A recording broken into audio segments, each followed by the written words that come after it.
Hi everyone, if you are new here, my name is Kiana. I hope you're having a great day. I'm having an okay one. I'm very nervous because A, this is like the fourth time I'm recording this video because I am that nervous and I want it to be perfect. B, because I started this journey in March of 2021 this year and we're finally getting it out there. This video stage is a little bit more serious, so a little background. If you know me, if you've been following me for a minute, I guess, I graduated from from Jacksonville University in 2019. I had a great time, but there was one problem that always stood out to me, and that was that it seemed and it looked like that a lot of the support that Black American students strive for and wanted and the opportunities that we wanted had to come from us. And I think that a lot of the lack of opportunities and support for Black American students was systemic, that was like deeply rooted in not only Jacksonville University, but also in post-secondary education institution. That is my belief. I've seen it not even just with Jacksonville University, but just countless times around the world, in America, where Black faculty and staff and Black students don't always get the same kind of recognition that of their white counterparts. It happens all the time. First of all, shout out to JU Department of Communications, Dr. Willett, Barclay, Saliba, and Professor Stiles. They really taught me how to be a journalist and how to tell stories, and if it wasn't for them, there will be no this. And I really appreciate them. I just want to give them their credit, even though I'm talking about the university that writes their checks for the most part. I still want, unless something has changed, but I still want to give them their credit because they deserve it. A bit transparency. I say that because one of the things about being a journalist is that you are the way that the regular average person gets their news. So even though it may not seem like it now, but a part of being a journalist is about being non-biased, unbiased. It's just about being truthful. It's not about having an opinion. It's not about having your past hurts influence how you tell the news. It's just about the news, right? And there are some leeways here and there, not about being biased, but just about opinions. But that is the basis and the foundation of being a journalist. And so that's why I'm giving you guys a bit of transparency. I applied for a job at JU after graduation. Didn't get it, but I did get a freelance position. After contacting them about it, I never got a response. I didn't take it personally. So I was just like, okay, bet, just do other things, right? Like, I have a dream. I have dreams. I have aspirations. I'm just going to do other things. Months later, I realized that I wanted to tell stories about my community in Jacksonville. Yes, I'm from New York. Yes, a lot of my mannerisms and my opinions come from that part of me, but a lot of the things that I enjoy about life, about me, about my gifts have been cultivated here in Jacksonville. So then months later, I watched the Netflix documentary about Operation Varsity Blues, you know, the one with Olivia Jade and Aunt Becky. And I was reminded about JU. And it's not that they do these kinds of practices, right? But it's just like there are so many stories that I can tell about my time there, good, bad, the ugly, all those things, right? I was reminded about a post that I did in June 2020.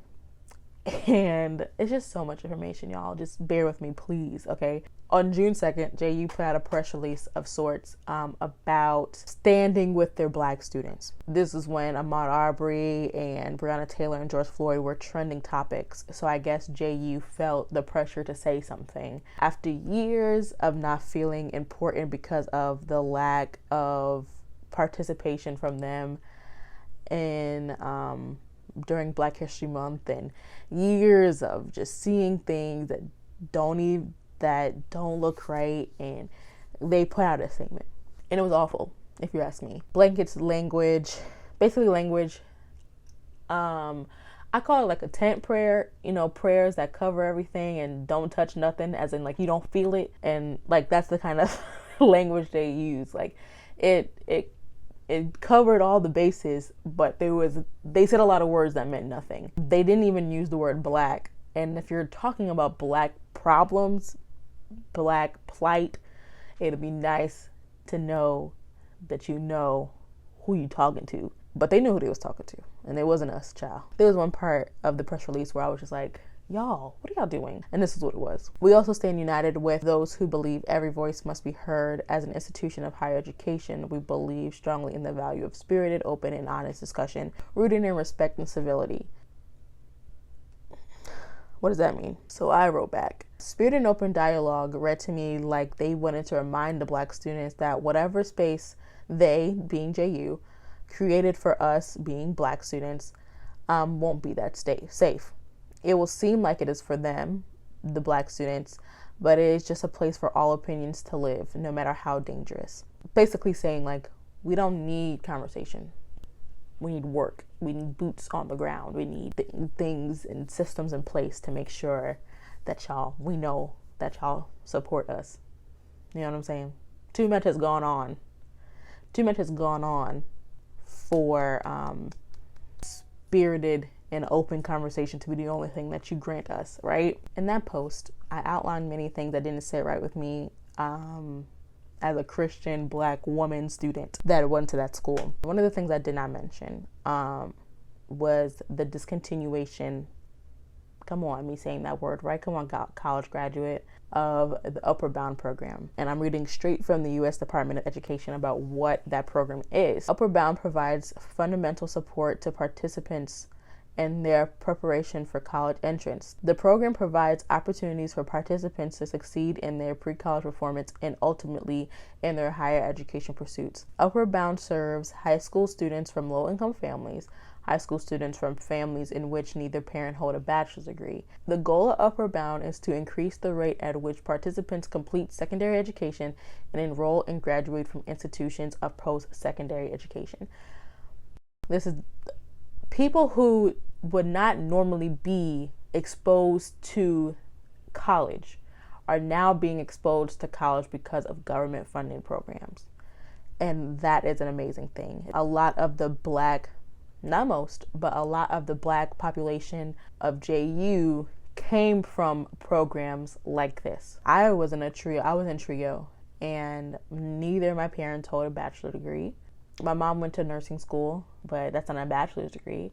I was from a low-income family, and I was exposed to just like the culture of college was the thing I needed most help with. Like, how do I walk? How do I get something to eat? When is the perfect time to get something to eat? Just small things that you don't understand the anxieties of those things until you are there.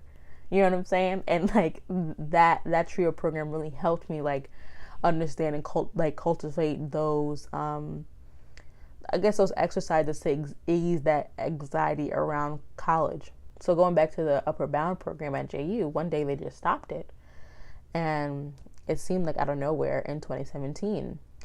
And I remember that the president of BSU at the time, which big ups to her because she is a big reason on why I'm even doing this, because she petitioned on okay, what is going on?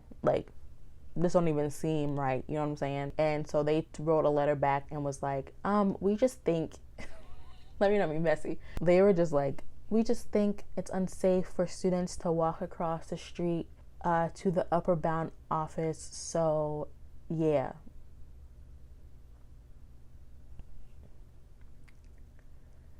Okay. And that just when I heard that, I was like, oh, so they don't want to tell us. All right, cool. Y'all don't want to tell us. All right, just say you don't want to tell us. Just say that we are kids and we need to mind our daggone business.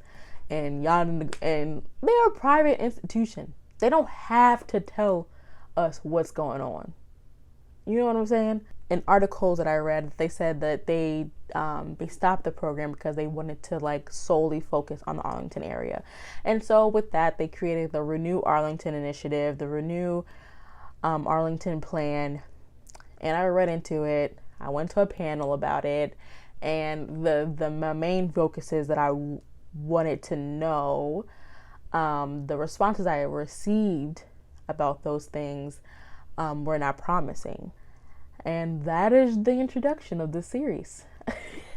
So just hold on for the next 3 videos. And I thank y'all for watching. We're just getting started with everything. See y'all next week. Bye, y'all.